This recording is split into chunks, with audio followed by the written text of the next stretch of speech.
Backupify is the leading provider of cloud-to-cloud backup. Our basic philosophy is that as the entire technology stack moves from on-premise to the cloud, every piece of that stack is going to move. So in a world where your servers are hosted at Amazon, where Dropbox is your file system, what does backup look like? We think that looks like Backupify. My entrepreneurial career started probably in college when I won a business plan competition at the University of Kentucky. I graduated and became an engineer, hardware engineer, and I designed hardware for 4 years for Harris Corporation. And I left that job and bought a franchise with all the money that I'd saved at the time. From there, I joined a startup which ran out of money during the financial crash, and then I started Backupify. Drinks with a friend, isn't that how all great ideas start? A guy named Charlie O'Donnell, who's actually very popular in the New York tech scene.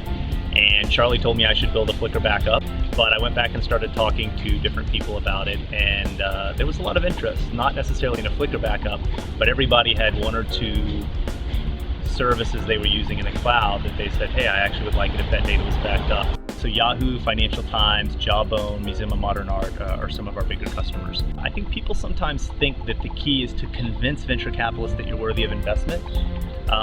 But that's really not how it works. It's much more like dating, right? I always give the example that if you go out with somebody and you really like them, but they smoke and you don't smoke, you're not going to be very successful saying, hey, you should stop smoking so we can keep going out, right? Actually, you're better just to move on and find somebody who doesn't smoke. And it's that way with venture capitalists. What you really want to do is you want to walk into a venture capitalist and you want to pitch your idea and have them go, yes, I believe in that view of the world, and I think that's going to happen.